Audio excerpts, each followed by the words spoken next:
ahora mismo que lo lleváis, ya es que yo ya he perdido la cuenta. Dos hermanas. Venga, vamos, ¿vale? Venga, venga. El grupo de ella, yo detrás. Eso es, cuando terminéis de desmontar, guía a Mari Carmen del Pino y Laura Pérez. Mi tierra. Y cola de grupo. Este hombre viene de Marbella, pero es antes que... 6 para un grupo y 6 para otro. No hice...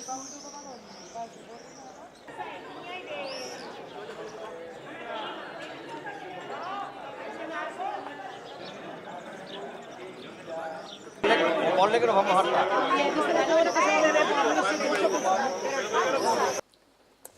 Vamos a comenzar nuestro encuentro en esta mañana, pues con un pequeño ratito de oración en torno al texto que da nombre a nuestros sagrados titulares. Bendito el que viene en nombre del Señor. Del Evangelio según San Lucas. En aquel tiempo Jesús echó a andar delante subiendo hacia Jerusalén. Al acercarse a Betfagé y Betania, junto al monte llamado de los Olivos, mandó a 2 discípulos diciéndoles: id a la aldea de enfrente, al entrar encontraréis un borrico atado que nadie ha montado todavía. Desatadlo y traedlo, y si alguien os pregunta por qué lo desatáis, contestadle: el Señor lo necesita. Ellos fueron y lo encontraron como les había dicho. Mientras desataban el borrico, los dueños le preguntaron: ¿por qué desatáis el borrico? Ellos contestaron: el Señor lo necesita. Se lo llevaron a Jesús, lo aparejaron con sus mantos y le ayudaron a montar. Según iban avanzando, la gente alfombraba el camino con los mantos, y cuando se acercaba ya la bajada del Monte de los Olivos, la masa de los discípulos, entusiasmados, se pusieron y alababan a Dios a gritos por todos los milagros que habían visto, diciendo: bendito el que viene como Rey en nombre del Señor, paz en el cielo y gloria en lo alto. Palabra del Señor. Fijaros el contexto en el que nos encontramos. Jesús venía de la casa de sus amigos, Marta, Lázaro y María, lugar donde siempre que acudía a Jerusalén, por algún motivo, descansaba. Betania estaba a unos 2 kilómetros de Jerusalén, muy cerca, enfrente del Monte de los Olivos. Toda esa gente que le seguía era gente sencilla, que habían vivido la experiencia del milagro de la resurrección de Lázaro, de su amigo Lázaro. Entonces venían entusiasmados. El mismo texto nos lo dice al final, cuando dice: la masa de los discípulos entusiasmados se pusieron alabando a Dios a gritos por todos los milagros que habían visto en el camino, pero el último concretamente fue el milagro de la resurrección de Lázaro. Y aclaman al Señor como el Rey, bendito el que viene como Rey en nombre del Señor. Paz en el cielo y gloria en lo alto. Es nuestro Rey, es nuestro Señor, es el Señor que marca nuestra vida, es el Señor que nos hace vivir cada día, es el Señor pollinico que nos acompaña en nuestro caminar. Padre nuestro que estás en el cielo, santificado sea tu nombre, venga a nosotros tu reino, hágase tu voluntad, la tierra como en el cielo. Danos hoy nuestro pan de cada día, perdona nuestras ofensas, como también nosotros perdonamos. Y no nos dejes caer en la tentación. Dios te salve María, llena eres de gracia, el Señor es contigo. Bendita tú eres entre todas las mujeres, y bendito es el fruto de tu vientre, Jesús. Santa María, Madre de Dios, ruega por nosotros pecadores, ahora y en la hora de nuestra muerte. Gloria al Padre, al Hijo y al Espíritu Santo. Pues un cordial saludo a todos y bienvenidos. Soy el arcipreste y además conciliario de la Cofradía de la Polínica. Bienvenido a esta ciudad, llamada de la antigüedad Anticaria, Sigilia Barba, Asilia Plecusa, Medina Antequera, en definitiva, Antequera. La Polínica de Antequera, con mucho trabajo e ilusión, pone en marcha durante este día la organización y el encuentro andaluz de hermandades de la Sagrada Entrada en Jerusalén, cuyo fin es promover la devoción a Jesús en la Sagrada Entrada en Jerusalén, establecer vínculos de unión entre las hermandades de la Sagrada Entrada de Jesús en Jerusalén, tanto en plano espiritual como material, y promover cordiales relaciones con las demás organizaciones de la Iglesia y de las respectivas localidades. Promocionar y enriquecer la vida espiritual de nuestras hermandades, el apostolado conjunto entre ellas, buscando los medios para ellos que fuesen necesarios. Fomentar la reorganización, impulso, creación de nuevas hermandades de la Sagrada Entrada de Jesús en Jerusalén.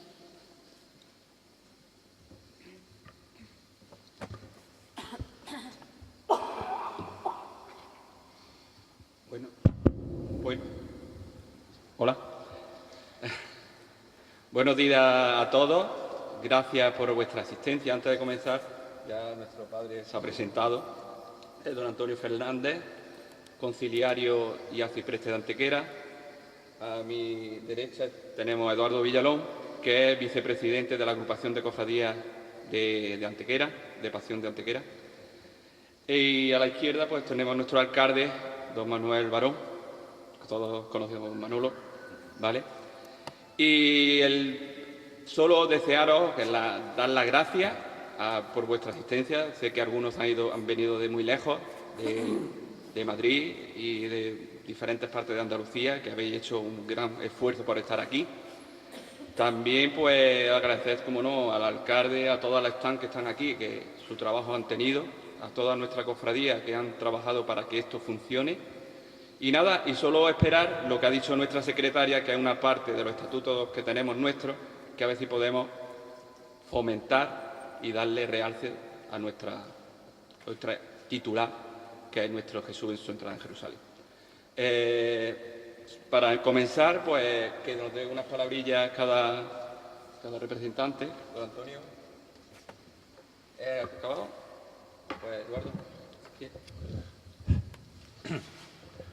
Reverendo Padre don Antonio Fernández, arcipreste de Antequera, ilustrísimo señor alcalde, don Manuel Barón, segundo teniente alcalde, la señora concejala Belén Jiménez, Marisa, Junta de Gobierno de la Hermandad de la Polínica de Antequera,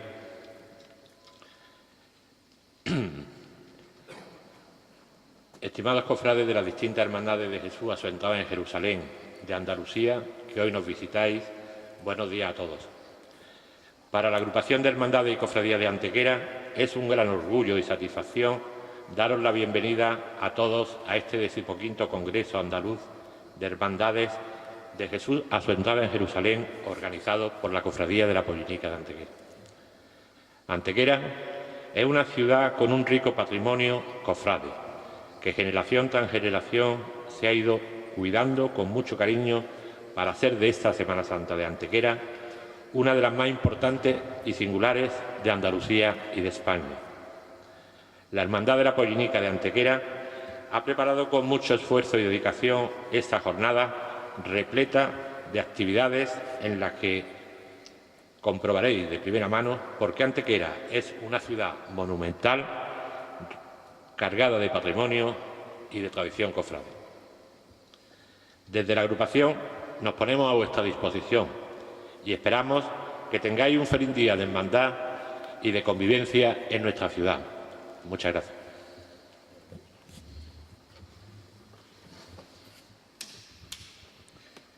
Pues muy buenos días y muchísimas gracias por la gentil invitación que habéis hecho desde la Cofradía de Jesús a su entrada en Jerusalén, Jesús orando en el huerto y Nuestra Señora Virgen de Consolación y Esperanza al Ayuntamiento, tanto a mí como a mi compañera Belén Jiménez, en representación de la excelentísima Corporación Municipal y representación de la ciudad. Saludar afectuosa y cariñosísimamente a nuestro arcipreste, don Antonio, que tanto bien está haciendo por Antequera y por sus hermandades. Muchísimas gracias, don Antonio. Por supuesto, al hermano mayor, al querido Agustín, en la Junta de Gobierno de la Cofradía de la Pollénica de Antequera, a mi querido amigo Eduardo, en representación, magnífica representación de la agrupación de hermandades y cofradías, a la ponente, que además es trabajadora municipal y responsable del área de restauración del patrimonio histórico de la ciudad de Antequera, Marisol Olmedo, y a todos vosotros, queridos cofrades, que os habéis desplazado, como muy bien ha dicho Agustín, pues desde los más diversos puntos de Andalucía, incluso de España, a venir aquí al centro de Andalucía, a Antequera, para celebrar este 15º Congreso de las Hermandades de la Pollénica. La verdad que un orgullo y una satisfacción que hayáis elegido Antequera. Primero porque Antequera es una ciudad que tiene una vocación cofrade auténtica y muy antigua. Y también, pues cómo no, dentro de ella, pues una de las cofradías, todas son señeras, ¿no? Pero siempre he dicho que todos podemos tener nuestra cofradía particular, pero al final, cualquier cofrade termina siendo un poco de la Pollénica, ¿no? Porque ahí es cuando empieza todo, en cada domingo de Ramos de cada ciudad andaluza o española. Yo que creo que tengo 3 vocaciones, primera la cofrade, segunda la docente y tercera la política. Precisamente es la última la que estoy ejerciendo y la primera la que no ejerzo últimamente absolutamente nada. Voy a tener que cambiar un poco mi vida para ser realmente pues satisfactoria al máximo, como a mí me gusta, ¿no? He vivido y he convivido muchísimo con las hermandades de Antequera y también con la cofradía de la Pollénica ahora y antes.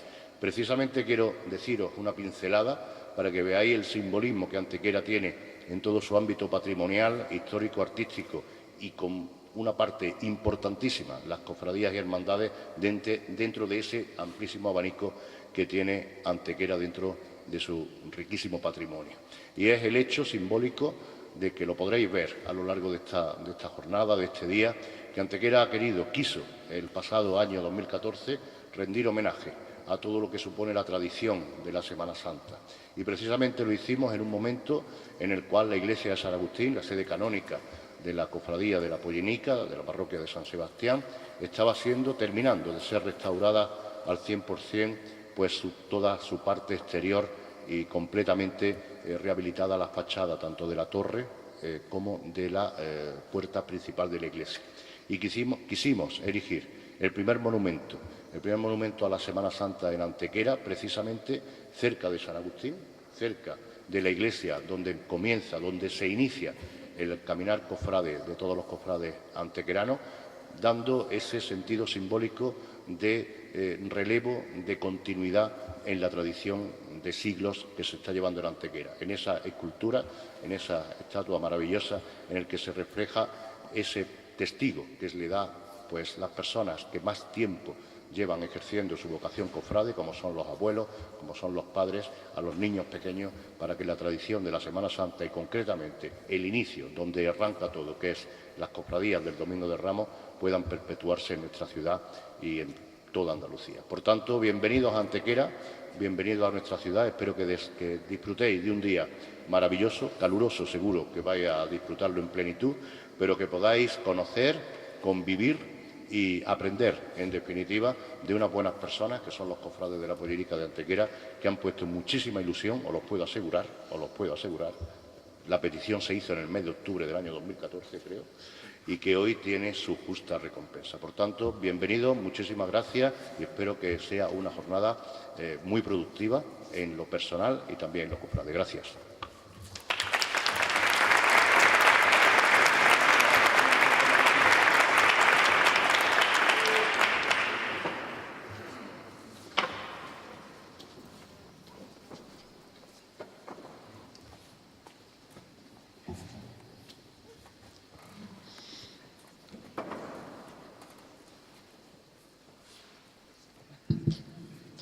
Bueno, bonitas palabras. No ha llegado al corazón. Antes de comenzar la ponencia, vamos a mostrar vídeo promocional de nuestra candidatura que se presentó en Marbella. Espero que os guste.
Bueno, vamos a comenzar con la primera ponencia. Voy a presentar a doña Marisa Olmedo Ponce. Y yo traía unas palabras, pero ella se va a autopresentar. Adelante, Marisa.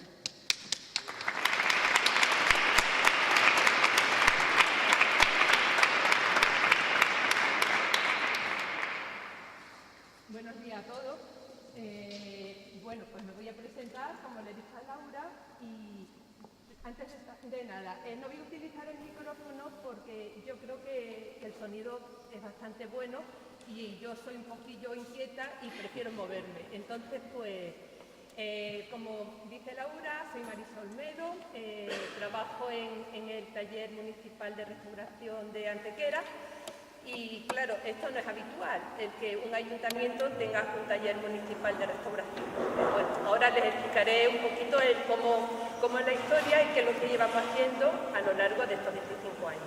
Antes de nada, agradecer a la Hermandad de la Pollinica el que hayan tenido la confianza en contar conmigo en este día.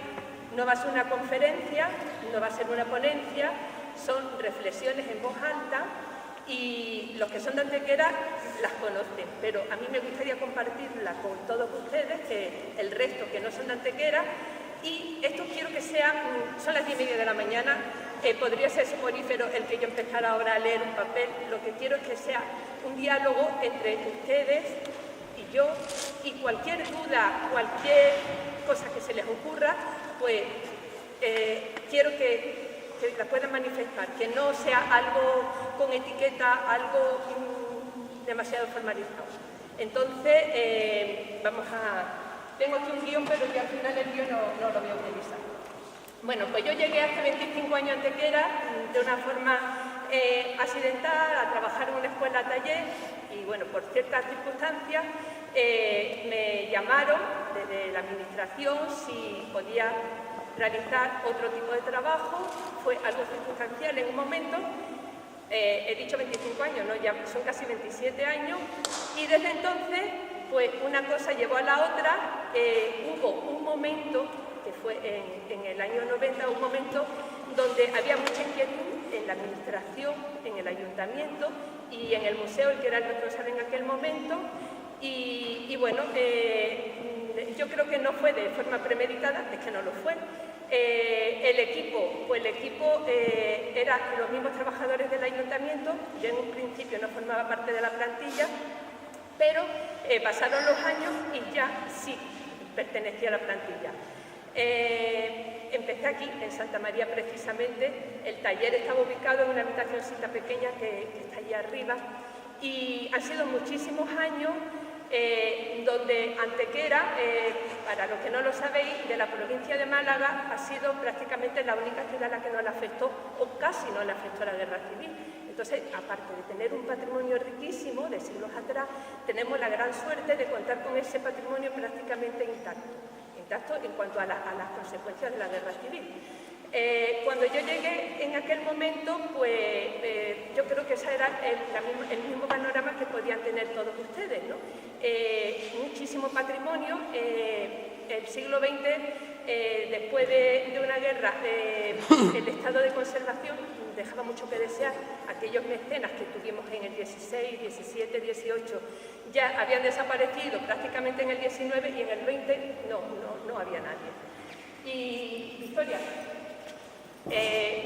tenemos un problema. El tema de las fotografías no puedo hacerlo desde aquí.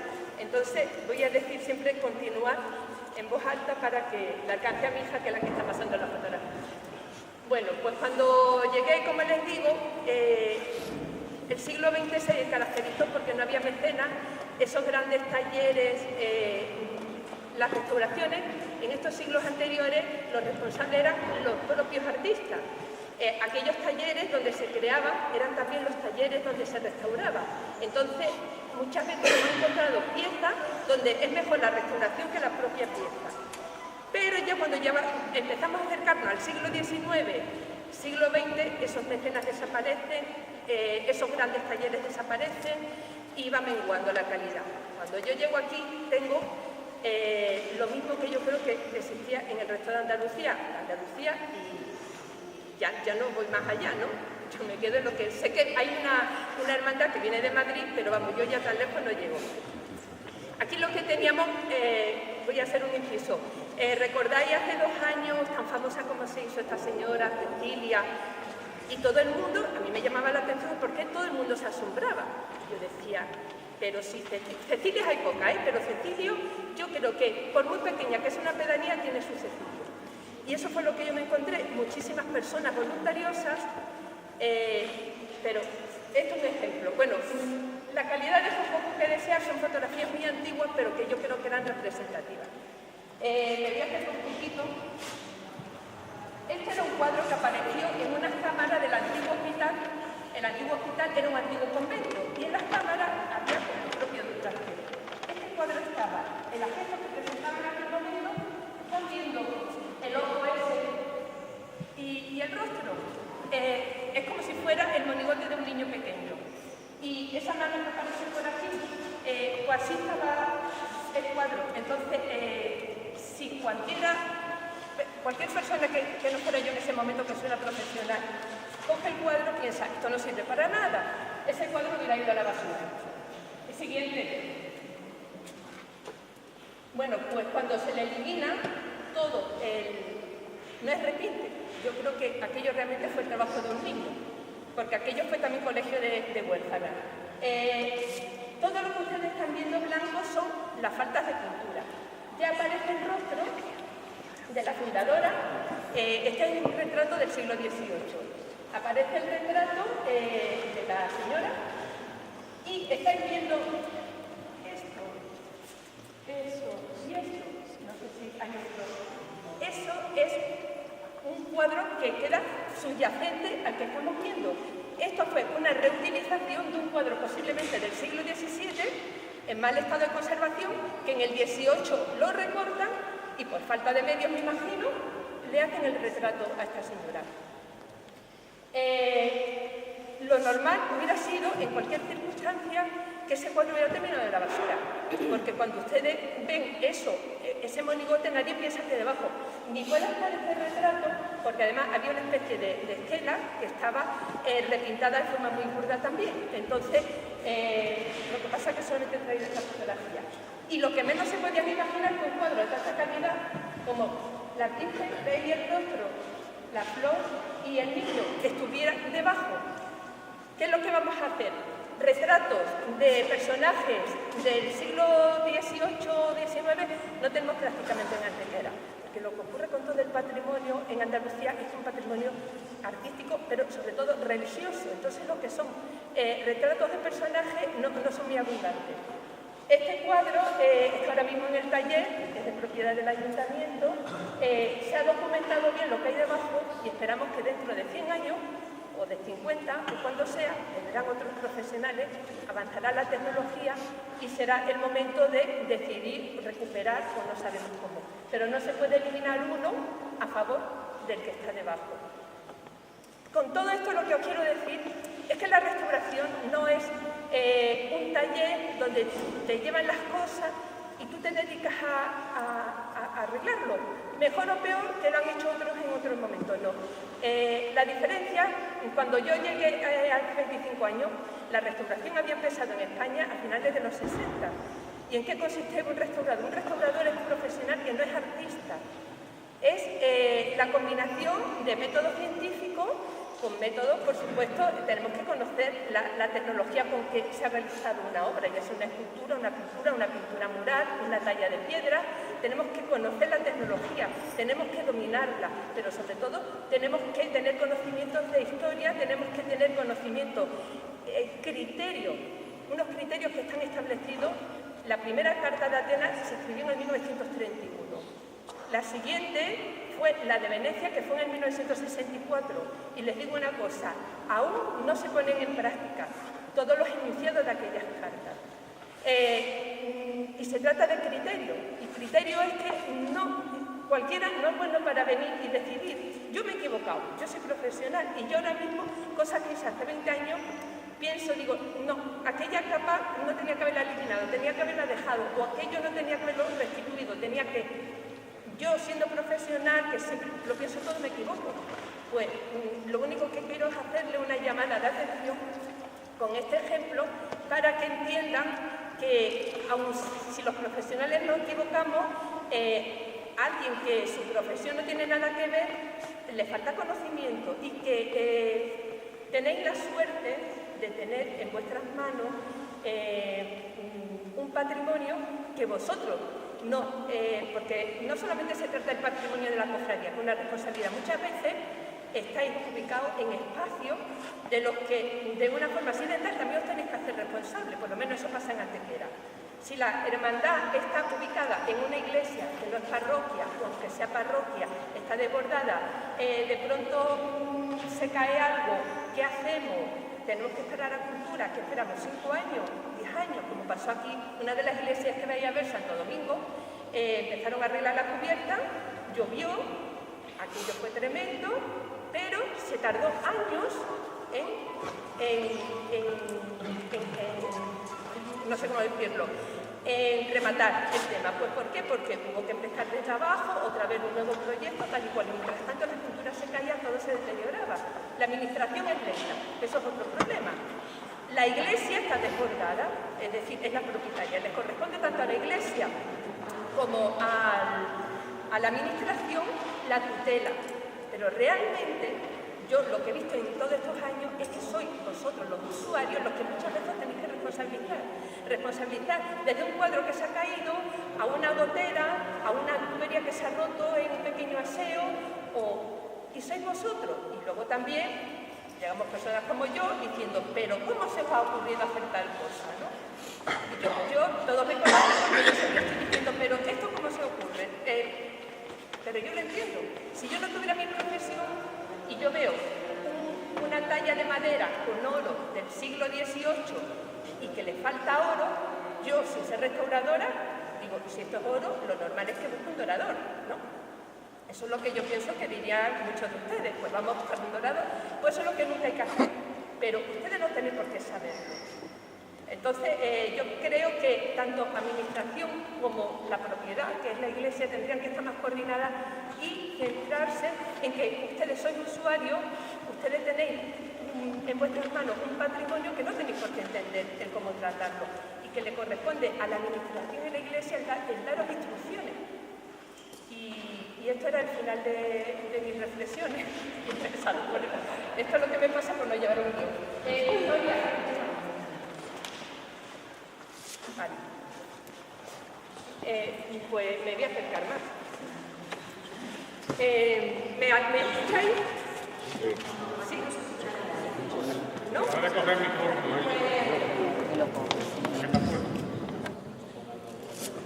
Bueno, pues entonces ya al final el micrófono. Estos son los detalles que le estaba diciendo antes. Continúa. Este es otro ejemplo de una imagen. Esta imagen es del siglo XVI y estaba también en los depósitos municipales de la biblioteca. La biblioteca es municipal y entonces estaba en una zona de allí, llevaba muchos años. Y provenía de una iglesia que se derribó hace también muchísimos años. Hoy no se hubiera derribado, por supuesto. Y estáis viendo que tiene una decoración floreada, unas rayitas, pues os puede parecer que está en buenas condiciones. Victoria pasa. Sin embargo, esto es no es ni repolicromía, esto es una especie de pintura titán luz con la que lo decoraron, pues porque estaba en muy malas condiciones. Esta se trata de una pieza muy especial. Bueno, aquí siempre todas son de madera, porque Antequera, como os digo, gracias a Dios, contamos con un patrimonio muy rico. Y esta imagen es una Virgen Inmaculada, antes de que se pusieran de moda las de Murillo, Alonso Cano, todas estas, una Virgen Inmaculada vestida de carmelita, no, perdón, de franciscana. Siguiente. ¿Ahora sí me escuchan todos? Sí. Y este es el estado final. ¿Qué es lo que tiene? Este es un caso de los que a mí no me gusta eliminar y recuperar siempre el original, pero en este caso, debajo, cuando le dieron aquella pintura, ya alguien se había encargado de dejarlo en madera y solamente teníamos este trocito.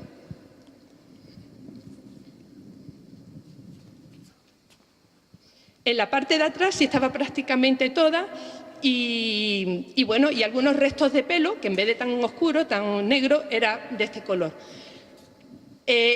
Recuperar esta imagen supuso muchos meses de trabajo, porque tú tienes que ir con un pequeño bisturí eliminando. Cuando te encuentras con lo que te queda de original, todo lo que estáis viendo es como una especie de tinta neutra, que lo que hace es homogeneizar de forma que cuando ustedes estáis viendo la imagen, estáis viendo el conjunto, aparentemente bien, pero de original queda muy poco. Esto lo traigo porque, como os digo, hay cosas que pueden estar arrinconadas en un coro, en un trastero de una iglesia y que, con el aspecto que tiene, no nos podemos ni imaginar lo que hay debajo, ¿no? Y esta pieza es muy especial, sobre todo por su iconografía. Siguiente.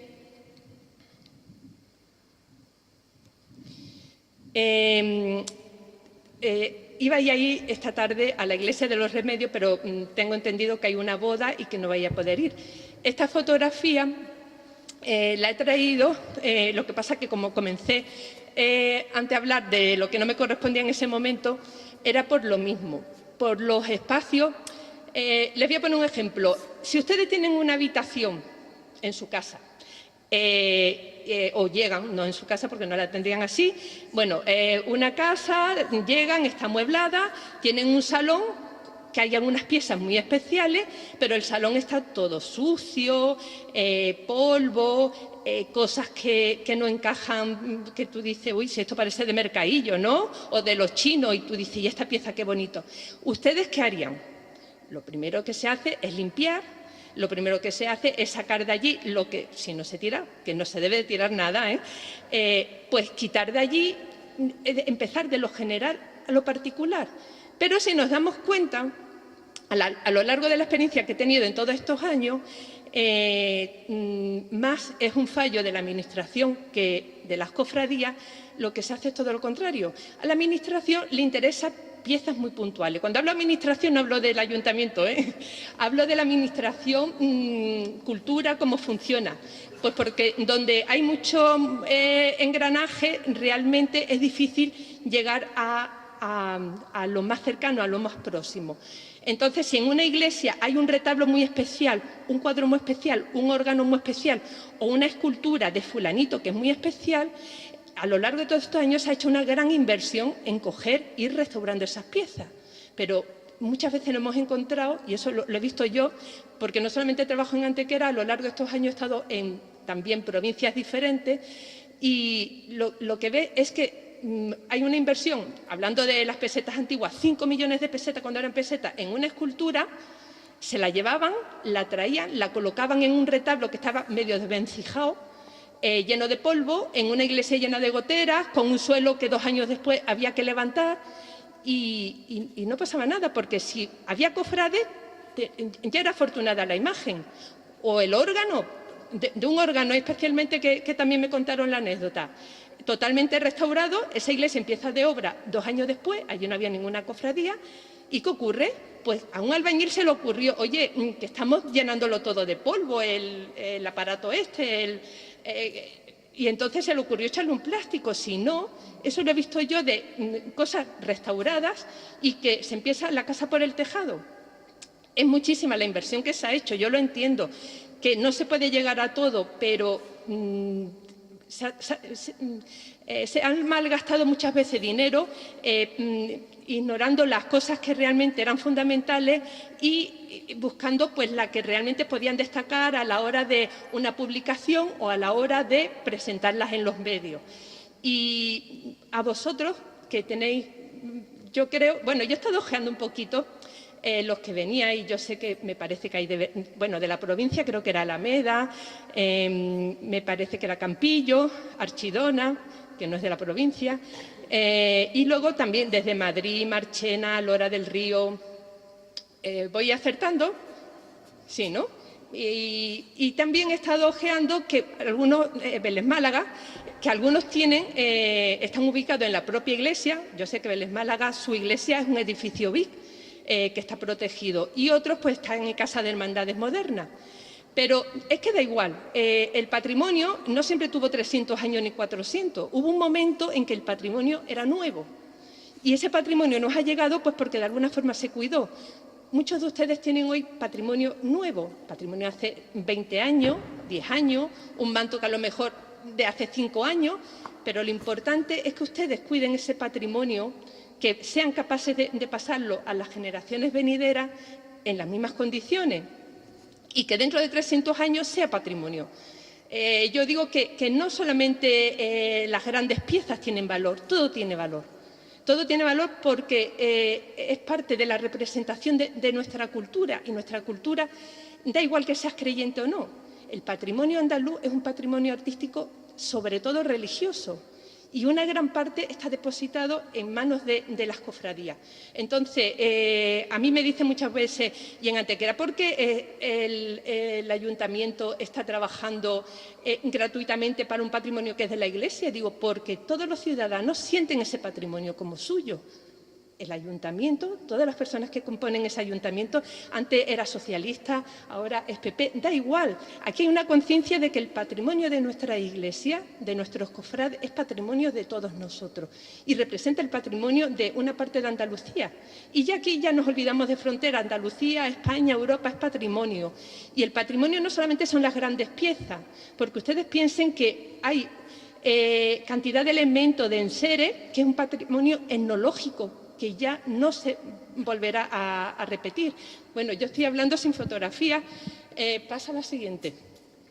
Y luego ya llegan las fotografías y ya me quedo sin discurso.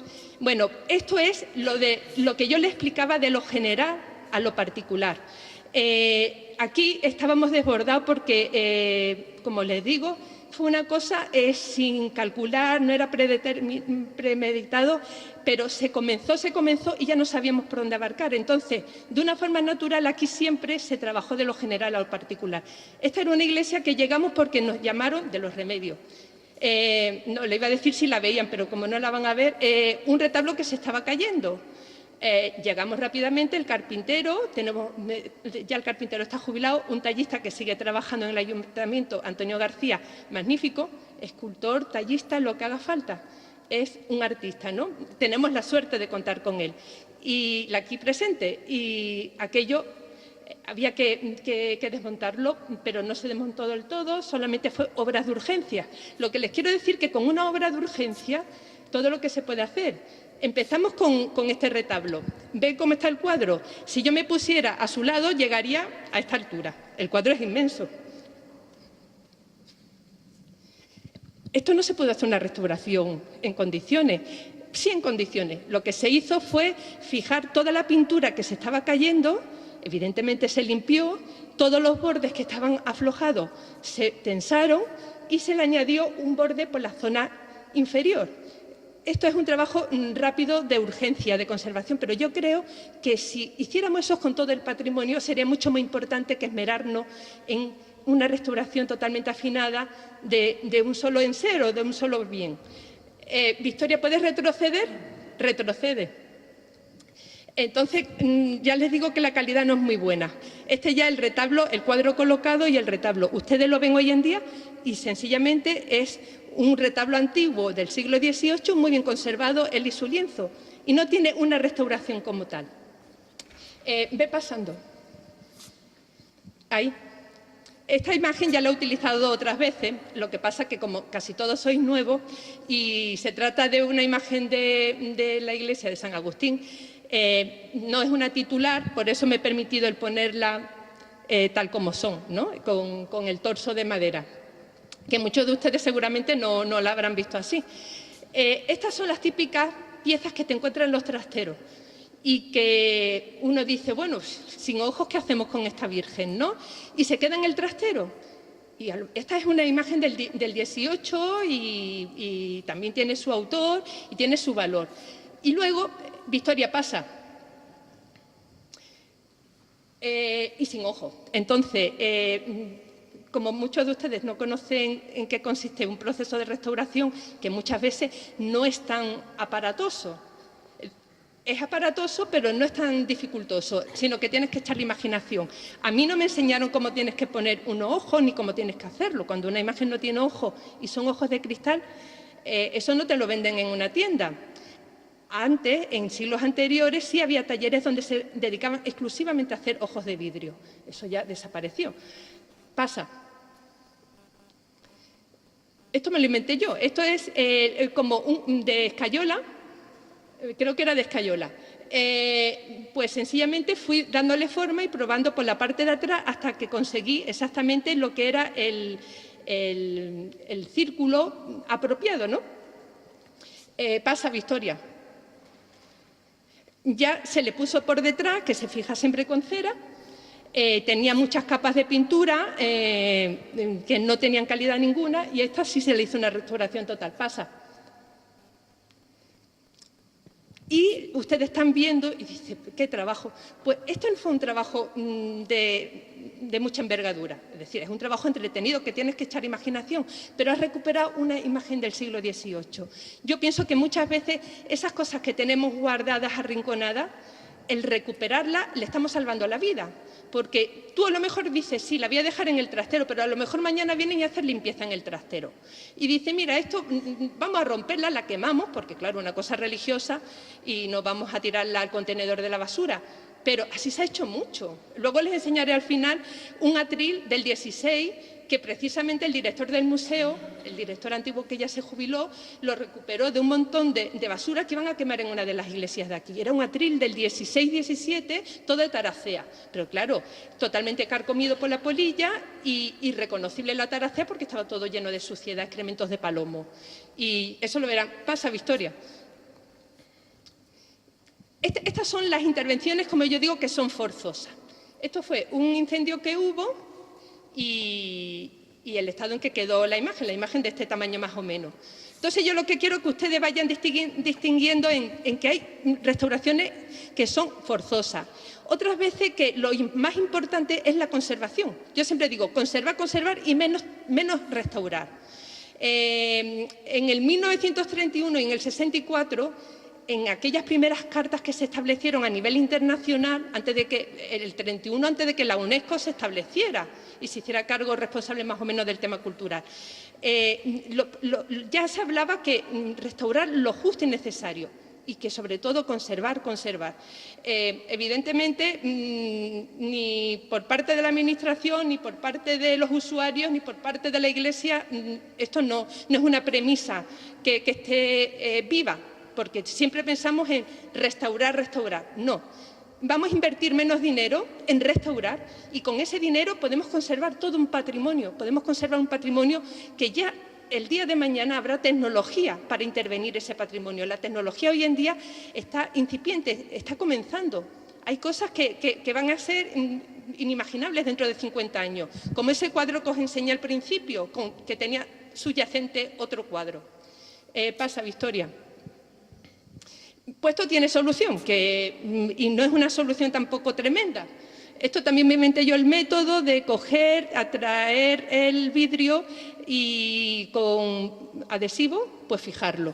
Y con espátula calenticola, esa es la forma en que nosotros cuando hay unas quemaduras lo bajamos. Que ese es un proceso que todo el mundo conoce. Pero, sin embargo, ustedes lo ven y dicen, uy, Dios mío, ¿y esto? Y eso no es lo difícil. Pasa, Victoria. Difícil son otras cuestiones. Este es otro ejemplo de imágenes que están en trastero y que si tú no las intervienes, que no tiene dificultad ninguna, son muy aparatosos, pero se quedarían en desuso total. Pasa. Así es como están, que esto lo he traído por curiosidad, para que ustedes vean cómo estaban fijados antiguamente los cristales. Son como especie de globos de cristal muy fino. Además, si ven la puntita, como están soplados a mano, ¿ven la puntita? De soplarlo. Y esta es la parte de atrás. Cuando hay dientes de marfil, también es por la parte de atrás donde se colocan. Luego esas mascarillas, cuando ya estaba finalizado el trabajo, ya la pegaban o la adherían o que se hacía toda una pieza, ¿no? Pero era solamente mediante cola, sin espigas. Siguiente. Estos son cuadros que están totalmente perdidos, también de una cofradía de aquí. Cuando nosotros tenemos, tanto en una escultura como en pintura, y nos falta la conchita, nosotros no cogemos pintura y pintamos encima. Nosotros lo que hacemos es rellenar con una especie de yesito y dejarlo totalmente enrasado, para que nunca se pierda el original. Y ese yesito blanco, ustedes dicen, bueno, ¿y esta qué imagen es, no? Pues esto era un cuadro totalmente perdido, vas dejando solamente las mijitas de original que quedan. Pasa, siguiente. Y este es el cuadro, dice, ¿y esto te lo has inventado?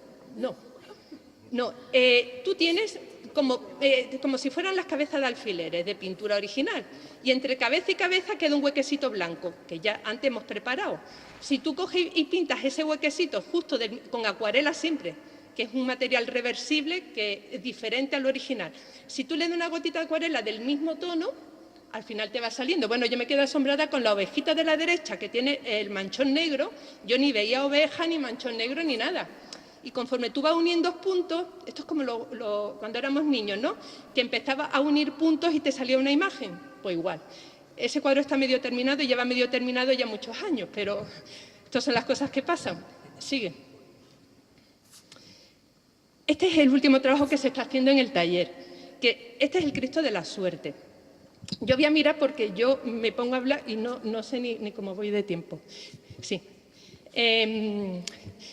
Bueno, creo que no lo he dicho. Yo son reflexiones sueltas, sí lo he comentado, pero yo quiero que ustedes me pregunten, porque los de aquí sí conocen todo esto ya muy bien, que ya me he encargado yo en tantos años de estar machacando, pero que yo entiendo que vosotros no tenéis por qué conocer nada de esto. Y si tenéis cualquier cosa que se os ocurra, que podéis trasladar un ejemplo de vuestro pueblo o de vuestra ciudad, levantáis la mano y encantada, ¿eh? Este se llama el Cristo de la Suerte y con él os quiero explicar lo importante que es documentarse. Este Cristo estaba en esta iglesia que os he dicho antes de los Remedios, que al final no podéis visitar, y es un Cristo feo. Claro, viendo el tipo de talla, sí se sabía que es un Cristo aproximadamente del siglo XV. Y lo curioso es que lo único que se sabía de él era por la descripción que hacía un historiador en los años 40 del siglo XX. Pero nadie sabía de dónde venía ese Cristo. Entonces me fui al archivo, porque os repito que es muy importante también que no es solamente el artesanito, es decir, un restaurador no es un artesano. También tienes que hacer el resto de funciones si no tienes un equipo que te pueda rellenar ese resto de funciones. Me fui al archivo y empecé a buscar en el inventario de esta iglesia, que gracias a Dios, un inventario del 18 maravilloso, estupendo, en el que está descrito e inventariado todos los elementos. Y no aparecía nada del Cristo, pero de estas cosas con la curiosidad sigues viendo, ¿no? Era un convento de monjes, sigues viendo y te das cuenta que tenían muchísimos cortijos, caserías le llamaban, y los tenían arrendados. Y de pronto me parece leer que pone casería de la suerte. Y digo, digo, qué casualidad, ¿no? Las suertes.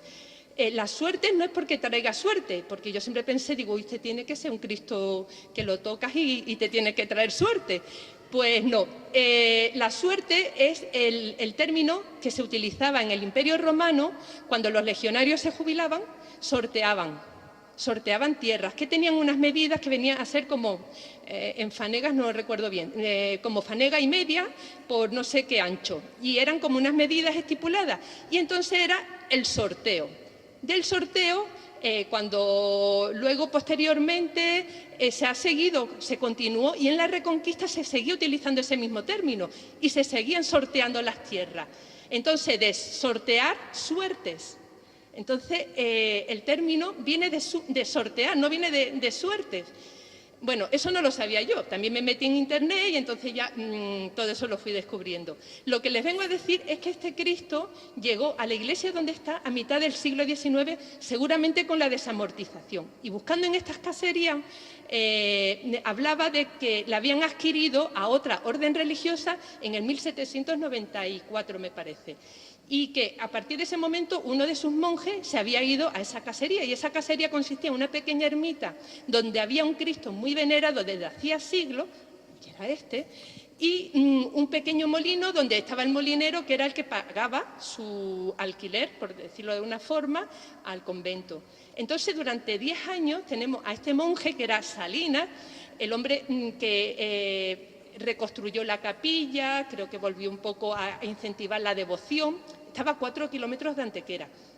El caso es que descubrimos, con esta documentación, sabiendo que era a 1 hora andando desde el Puente de los Remedios, 3/4 de hora exactamente, encontramos la casería. Le llamaban, no era de los críticos. Entonces, claro, cuando tú lo veías en el mapa, siempre todos los vecinos creían que era de los cristinos de Cristina. y no era críticos de Cristo. Y entonces, como venía una descripción muy buena del padre Salinas de lo que era el espacio de la propia ermita y del molino, cuando estuvimos allí, precisamente con Manolo Cruel Aparejado, descubrimos la planta, la reforma de las que hablaba, aquello para nosotros fue mágico, ¿no? Porque es de pronto descubrir lo que la memoria había perdido. Uno de los Cristos más venerados, como puede ser, aquí tenemos en las afueras, tenemos la Verónica. Y siempre la gente da su paseíto y va a la Verónica y se sienta. Pues esta era la Verónica de durante siglos que estaba allí en el otro lado de Antequera. Y ahí están los restos, que eso es un tema que ya tendremos que tratar este año, ¿no? Por eso les digo que es muy importante la documentación. Pasa, Victoria. Con este Cristo también os quiero mostrar lo que ha sido la tradición de los Cristos durante muchos siglos, que muchos de los que encontráis que son Cristos yacentes, el Santo Entierro, son Cristos que en un momento dado fueron crucificados, que luego lo hicieron móviles. Esto fue una moda que llegó a finales del siglo XV, venía de Europa. Y no teníamos Semana Santa y la Pasión se vivía con las propias imágenes y haciendo una especie de teatro dentro de la iglesia. Entonces se puso de moda el cortarle los brazos a los Cristos y ponerle un sistema para hacerlo móvil. Cuando llegaba el momento de la Pasión, de la Semana Santa, se representaba en vivo esa escena, que todavía se sigue haciendo en algunos lugares. Entonces el Cristo estaba en la cruz, se descolgaba y bajaban los brazos. Hay un pequeño detalle para que ustedes distingan cuando un Cristo ha sido mutilado, aparte de la deformación que tiene, y es que los pies los sigue manteniendo en cruz. Aquí tenemos varios, en San Agustín tienen uno y en el Carmen tenemos otros que ahora vamos a ver. Entonces, ya los convierten en fijo, porque ya se termina con la Semana Santa. Uno de esos Cristos se vuelven a poner en forma de crucificado y otros se dedican al Santo Entierro.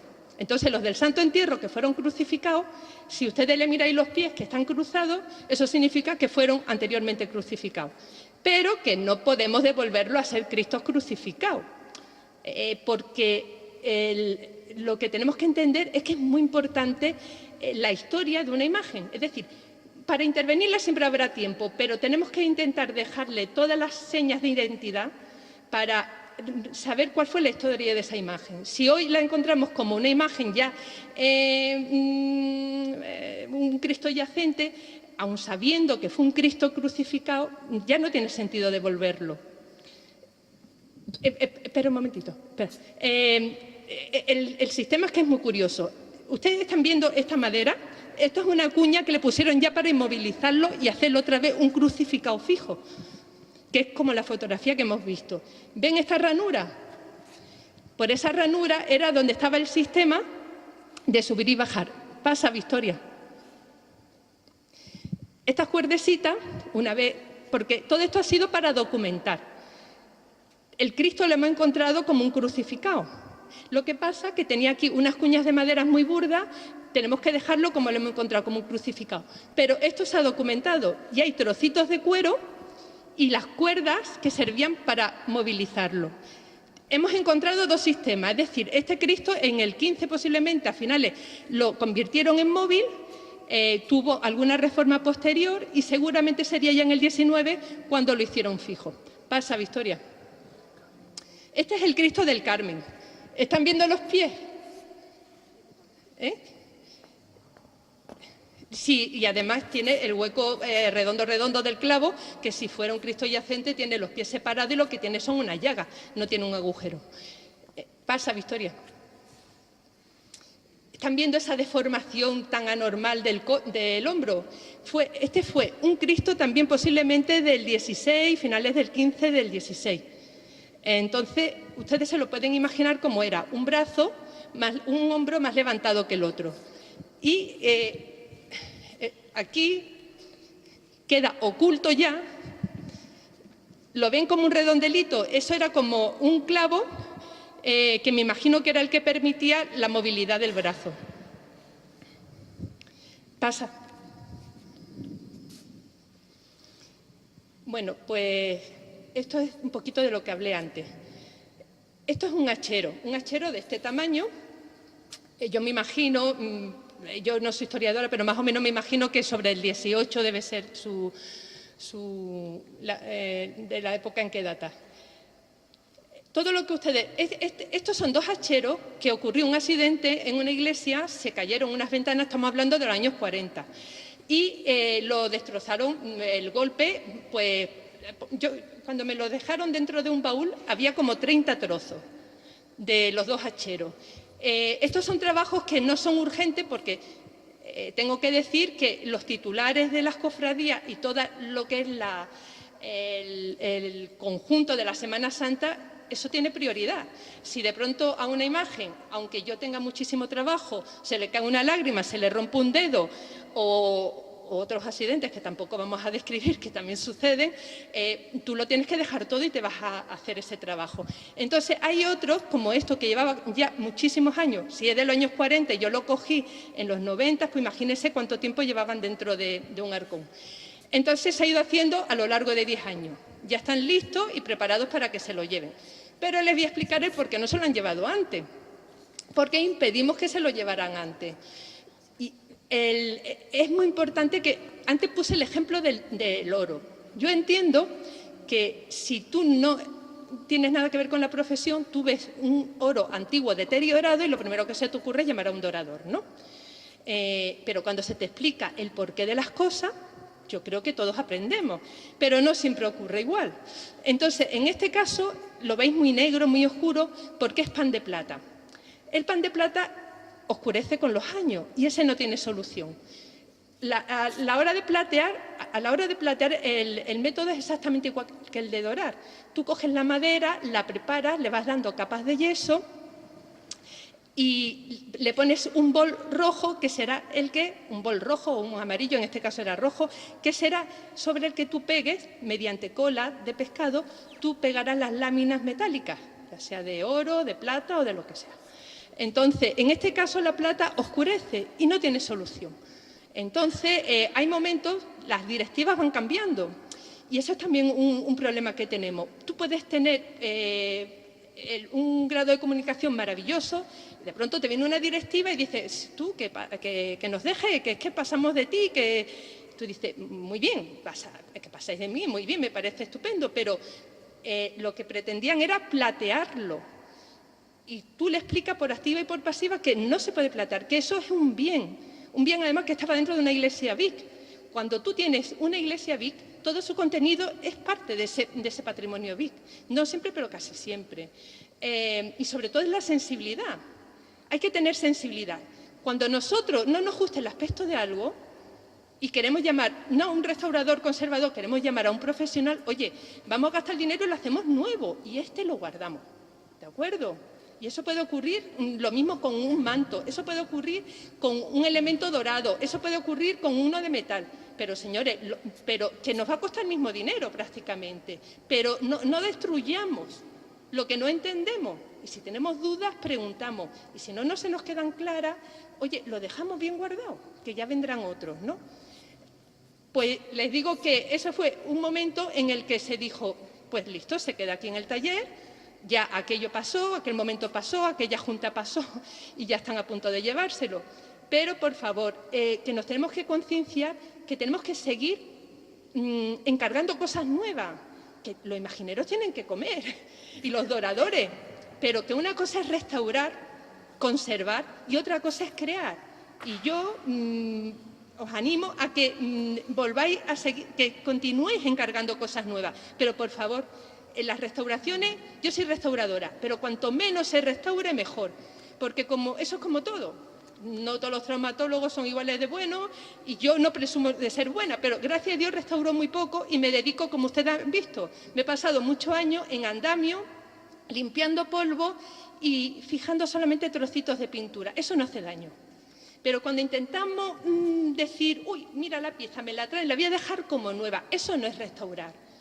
Eso no es restaurar. Si tú tienes una pieza de 400 años, ¿cómo pretendes dejarla como nueva? Haz una nueva. Dedícate a dejarla con el mejor aspecto, pero tenemos que entender. ¿Qué os parece un señor con 80 años, una señora con 80 años, una cirugía estética? que le dejen la cara sin una arruga. Hay gustos para todo, evidentemente, pero no es lo mismo, ¿verdad? La arruga es bella. Pues entonces yo hoy lo que me gustaría transmitiros es que la antigüedad es bella, tenemos que entenderla, tenemos que comprenderla. Y cuando esto no ocurra, sencillamente lo dejamos guardadito y ponemos una cosa nueva, pero bien guardado, por favor. Pasa. Estos son, todas las fotografías que voy poniendo son como casos que os podéis encontrar. Yo digo que no hay que restaurar, que vamos a dejar todas las capas posibles, pero hay algunas que es que te distorsionan totalmente la imagen del bien, ¿no? En este caso es una talla de este tamaño, muy bonita, está en sí, me parece que vaya al Socorro, ¿verdad? Ahora, pues allí en la iglesia está San Luis de Francia. Pasa, Victoria. Esto era un repinte muy burdo de los años 50. Me imagino que como estaba muy deteriorado el original, pues sencillamente con la mejor intención le dieron su base blanca y se quedó tal cual. En este caso, si lo dejamos, llamaba tanto la atención que te distorsiona el conjunto. Y aquí se recuperó. Estaba en mal estado, pero evidentemente ahora sí hay un entendimiento de la obra, cosa que no ocurría antes. Pasa, Victoria. Esta es una imagen pequeñita que vaya al templo de Santo Domingo, ¿no? Santo Domingo. Y esa la vais a encontrar en una pequeña urna, una dolorosa, en una de las capillas laterales. Estaba en este estado, estaba dentro de su urna. Pero estas son las intervenciones que sí hay que hacerlas porque son imágenes de devoción. No significa que tiene que tener personas que vayan a rezarle a la imagen, pero sí está dentro de un templo y es parte del conjunto. Con este aspecto no pasa, Victoria. Este era el aspecto que tenía. La anterior, pasa la anterior. Y esta es, para que ustedes lo entendáis, como yo antes os explicaba lo del yeso. El yeso no puede saltar, el yeso no puede crear volumen. El yeso tiene que estar totalmente enrasado y eso lo hacemos con especies de bisturíes totalmente la punta roma y con mucho cuidado lo vas raspando y lo vas dejando enrasado. Es decir, tú nunca, ni un pequeño milímetro, estás pisando del original. Esto, ya lo verán ustedes ahora, está reintegrado, está totalmente finalizada, pero yo lo que quería es que ustedes vieran en qué consiste. Pasa. ¿Cómo? Sí. Ustedes ahora, cuando hagáis la ruta, pues la veréis allí. Siguiente. Estas son cosas que también hacemos, pero que son innecesarias. Esto es un cuadro y es el barniz oxidado, pero que son circunstancias, una cofradía, un cartel de Semana Santa. Fue un cartel de Semana Santa, ¿no? O se utilizó para algo de cartelería. Sí. Eso, bueno, lo compraron. El caso es que, como cualquier persona que tiene un cuadro y lo compra y tiene el barniz oxidado, es innecesario, pero bueno, ¿están viendo la diferencia? Ese cuadradito, esa es la limpieza que se hace de barniz, que aunque aparentemente está como limpio, pero tiene como un 10% de suciedad, porque nunca llegamos al 100%. Estas son cosas que no son necesarias, pero que también las hacemos. Pasa, Victoria. Os he puesto antes cosas que eran muy aparatosas y os decía yo, se hacen porque si no estas imágenes irremediablemente quedarían abandonadas. Pero hay otras que tienen muchísima dificultad y no nos podemos imaginar la dificultad que tiene. Para mí, lo más difícil que hay en mi profesión con una escultura es esto. Este Cristo, el de la Misericordia, lo vais a ver también en San Pedro esta tarde, está incluido. Este Cristo tenía suciedad, pero la suciedad, como yo digo, siempre hay tiempo para quitarla. Pero ¿qué es lo que tenía? Estaba el brazo sujeto solamente con ese clavo que ustedes estáis viendo. Pues había una espiga que había perdido ya la cola, tenía holgura total y solamente estaba cogido con ese clavo. Ese brazo no se hubiera caído nunca, porque estos son clavos de esos gitanos del 18 bastante fuertes. Pero claro, la holgura que creaba aquí, tú siempre intentabas meter cuñas, encolarla pero con esa holgura, el momento de una procesión que corre la vega, otra vez tenías tú la holgura creada. Pasa, Victoria. ¿Ve? Este ya se aprovechó y se limpió. Ese recuadrito negro era el grado de suciedad que tenía. Pero lo difícil, estos son los trabajos que siempre he hecho en conjunto con Antonio García, el tallista y escultor y artista. Y entonces, igual que cuando falta un dedo a una imagen, porque una cosa son las imágenes que están en un museo y otras las que son para procesionar o de devoción. Tú no puedes tener un Cristo, tratarlo igual que si fuera de un museo, ¿no? En un museo lo podemos dejar con las faltas, pero cuando se trata de devoción, no. Entonces, ¿están viendo la espiga de la derecha? Es una espiga totalmente introducida, el vástago en ese trozo de brazo, y lo que estamos viendo tiene que entrar en el otro.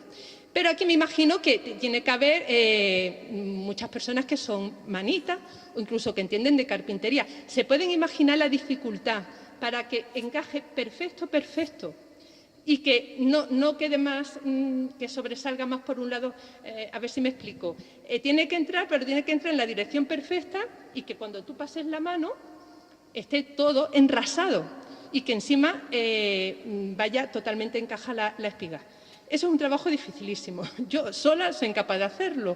Y estas son las tareas, como yo digo, que la gente no se da cuenta de la dificultad que tiene. Y muy importante contar con un buen profesional cuando tengáis este problema. Esto es una llamada de atención que ya os digo.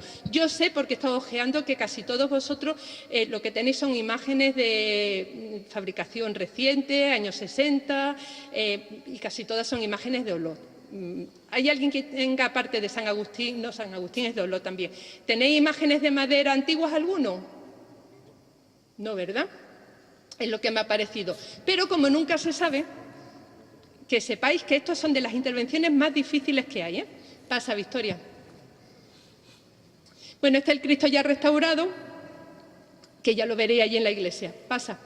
Ese es de tamaño natural y es precioso. Pasa. Otra intervención igual, también lo vais a ver en San Pedro. Este Cristo, lo curioso es la iconografía, porque creo que fue en el siglo XVII, se mandaron destruir todos los que tenían los brazos en alto, porque no estaba dentro de, ¿cómo se llama? Sí, estos conclaves que se realizan y, bueno, ya sabéis, ¿no? Entonces dijeron, hay que destruirlos todos. Y este y algunos se ha conservado, no se sabe cómo, pero se ha conservado. Lo que sí es cierto que tiene unas modificaciones que, en cuanto al nudo y demás, que posiblemente fue como para intentar colarlo un poquito y que no terminara destruido como otros tantos. Este le pasaba igual. Pasa, Victoria. ¿Ven la holgura que tiene? Este caso, la holgura, la espiga no estaba tan mal, pero quiero hacer también mucho hincapié en un detalle. La devoción no está por delante de la obra artística. De la obra artística, ya sea más artística, de más calidad o menos calidad. Hay veces que dicen, no, es que le hemos hecho una cruz muy buena y tiene que ser en esta cruz. Y esta no tiene la misma categoría para salir en procesión, pero resulta que esa cruz tan buena, pues a lo mejor resulta que está forzado. Y muchas veces yo he tenido que utilizar un ejemplo. Si esta imagen es tuya, tú sabes que esta imagen, voy a hablar en peseta, esta imagen vale 10 millones de pesetas, que además te han costado a ti, que la has restaurado. Y ahora tú se lo cedes a tu cofradía. Y tu cofradía dice, estoy hablando de, voy a hablar de, porque este no es el caso exactamente. Un niño de Dios en un pueblo, lo bailan, lo restauran. Creo que la restauración fue 1 millón de pesetas. Y lo siguen bailando. Y le dice el restaurador, los restauradores, el agarre solamente son los pies. Como ustedes lo fuercen mucho, va a volver a partir. Entonces estaba la polémica en la cofradía, si se bailaba, si no se bailaba. El baile llevaba 15 años, no llevaba más, pero estaba por encima de todo la tradición del baile, que había que hacerlo. Y yo les dije, digo, bueno, si este niño fuera propiedad de uno de vosotros y os hubiera costado el dinero, os hubiera costado la restauración, y ahora se lo pasáis a la cofradía. Digo, ¿qué pensaríais?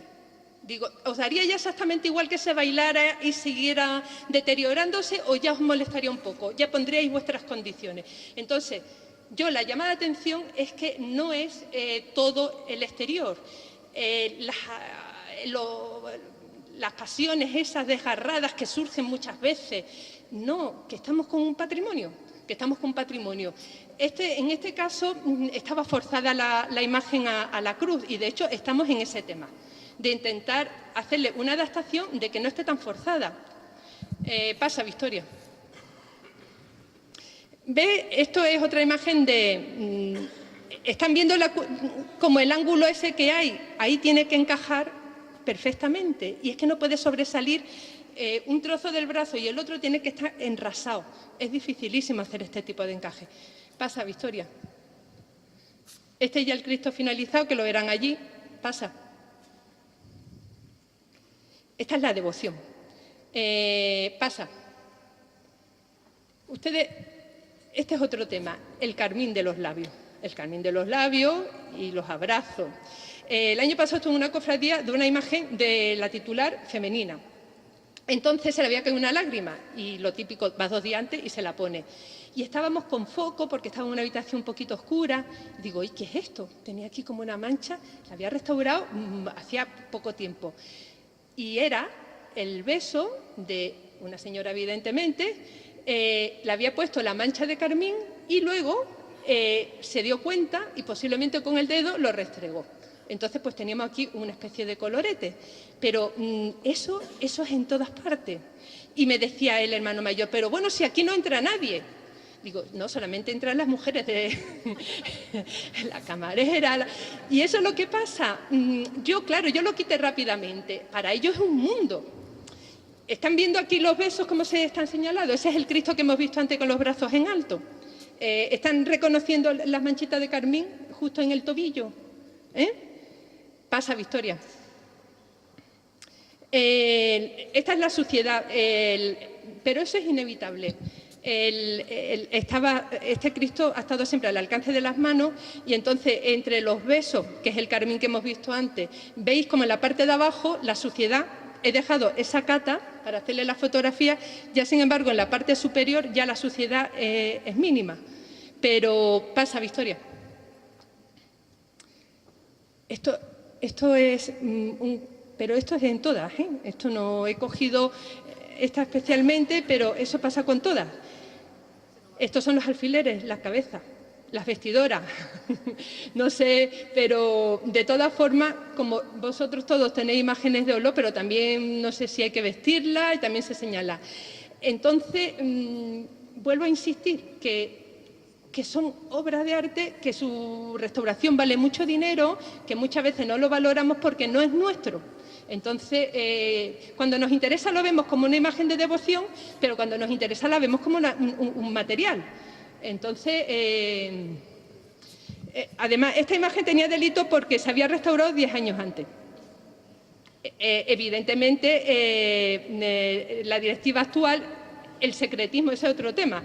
Ese secretismo con que siempre se visten a las imágenes, claro, el resto de la directiva o el resto de la cofradía no tiene ni idea.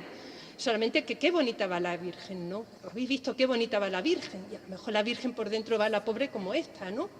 Y entonces es que es muy importante. Tenemos que tener menos secretismo. Una cosa es el respeto. Hay que ser muy respetuoso. Tú no puedes, ahora que todos tenemos móviles, el estar fotografiando. Yo soy restauradora, no tengo nada que ver con el tema de devoción, pero entiendo que es un tema muy delicado. Pero ese secretismo, yo he visto cosas horribles, pero como era siempre, hasta que no pasa esa directiva y llega la siguiente y se encuentra ya el embolado, pues nadie se da cuenta y ya es tarde. Entonces, esto es en todas partes, ¿eh? Esto no puedo decir que unos más, que otros menos, en todas partes. En Antequera, en Archidona y en el pueblo más perdido que tengamos en Huelva. Pasa, Victoria.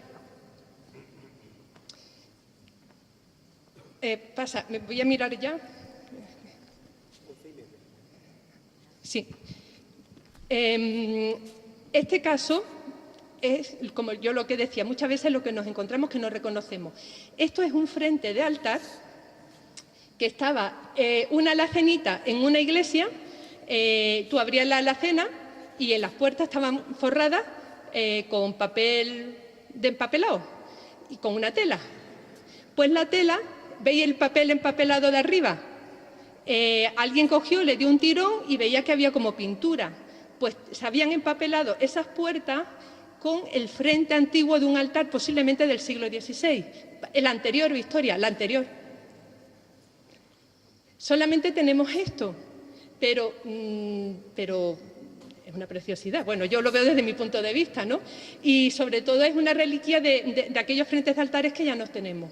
Entonces, actualmente lo tiene es una hermandad, lo tiene la hermandad dentro de los enseres de la sacristía. Lo tienen como, se lo dejé colocado como si fuera un cuadro en un bastidor, porque es la única forma de poder conservarlo bien. Los yesos blancos es para que ustedes, no se lo traigo terminado para que vean la pintura que le faltaba y la que le quedaba pasa. Entonces hay que gastar mucho cuidado cuando vamos a tirar, qué es lo que estamos tirando. Pasa. Eso estaba ya dispuesta a hacerse la hoguera, ¿eh?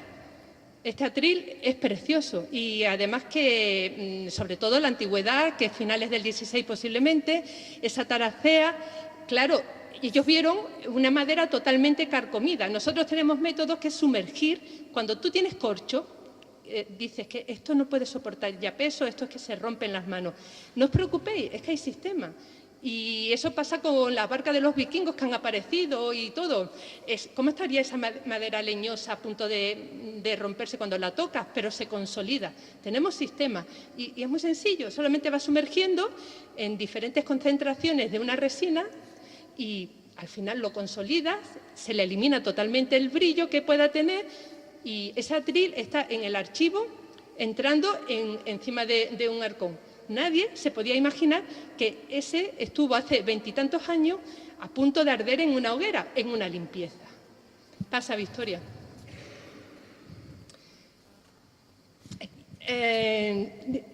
Pasa y luego retrocede. ¿Veis? Este seomo es de plomo, retrocede. La curiosidad. Por lo visto, esto es de una pequeña pedanía de aquí, además una pedanía que tiene todos sus enseres con mucho cariño, mucho cuidado. Y los responsables, que son de mi edad actualmente, recuerdan cuando niño que esta era una imagen que estaba en un rinconcito de plomo, así como la veis, pero estaba colgando de un trocito que le quedaba aquí. Por lo visto se ve que hace muchísimo tiempo sufrió algún accidente y estaba como reventada, pero le quedaba. Entonces la gente llegaba, levantaba la cabeza, le daba un beso y volvían a dejar caer la cabeza hasta que, claro, evidentemente eso es plomo, terminó por romperse la cabeza. Y a lo mejor hace ya 30 años que estaba en el coro, tapada con una sábana, con trastero. ¿Qué es la curiosidad de esto? Pues un día reciben una llamada de teléfono de un anticuario de Valladolid, que está buscando el tercer oso, ese homo de plomo que tenía documentación que solamente había 3 en España y que de esta pedanía, porque todo el patrimonio de esta pedanía es bastante, data también de los comienzos de Antequera, tenía noticias de que el tercer ese homo estaba en esa pedanía y llamó por teléfono. Claro, ellos no le prestaban atención. Y de pronto Marisa, que mira, que nos ha llamado un anticuario de Valladolid, que claro, ya evidentemente no sabe nada del anticuario y el esomo está en el taller ahora mismo. Ustedes dicen, qué cosa más fea, ¿no? Porque lo que están viendo es una especie de policromía por las características del siglo XIX, pero tiene la original debajo. Pero esto sí que es un problema. Si antes decía yo que un crucificado es un problema, esto es un problema, porque el plomo, los que lo sepan, es tóxico. Si tú le das calor, es más tóxico aún. Nosotros tenemos que hacer todos los métodos reversibles, no podemos alterar. Yo llevo ya un año con el S-Homo y no sé qué hacer con el S-Homo, pero vamos, que haremos algo con el S-Homo. Siguiente, Victoria. Siguiente. Esta es la devoción. Este es el Cristo de los Milagros, que el Padre Antonio, que está aquí presente, lo conoce también porque está en su parroquia. Esto es lo normal de una imagen que ha sufrido mucha devoción. Digo sufrido porque el pobre lo ha sufrido. Las velas, ¿estáis viendo las piernas ennegrecidas? La falta de pintura. Bueno, cualquier imagen que cuenta con más de 100 años, pensad que la pintura que le estáis viendo nunca es la suya. Una imagen lo normal es que tenga varias capas de pintura. Lo que pasa que, como en este caso, que aunque no sea la original, pueden ser policromías tan bonitas como la original. En este caso está muy deteriorada, pero esta policromía, sin ser la original, es muy bonita. Pasa, Victoria. ¿Estáis viendo? Ahí, eso es una masa de cera negra, carmín, manoseo, mucho manoseo sobre todo. Y que, por supuesto, está la madera pelada. Ya se ha quedado sin su policromía, sin su preparación. Pasa, Victoria. Este es el proceso. Esto es con un bisturí reblandeciendo, sencillamente con un poquito de aguarrá. A mí no me importa decir este tipo de cosas porque es cera, es suciedad, con un poquito de aguarrá y alcohol, iba reblandeciendo y limpiando. Y entonces ya eso estaba, pero no se puede imaginar, es que salía la mano totalmente llena de viruta negra. Pasa, Victoria. Este es el final. Cuando se trata de una imagen de devoción que el deterioro lo ha sufrido por la devoción, que es el roce, tú no puedes coger... Es como la Virgen de Montserrat, que no es negra, es blanca. Pero ¿quién le quita el negro a la Virgen de Montserrat, no? Pues esto pasa lo mismo. Hay cosas que ya son fruto de la devoción y esa es parte de la historia de la imagen, una imagen que ha sido muy venerada. Y ese es el roce, los besos, las caricias. Esto lo mantenemos. Pasa, Victoria.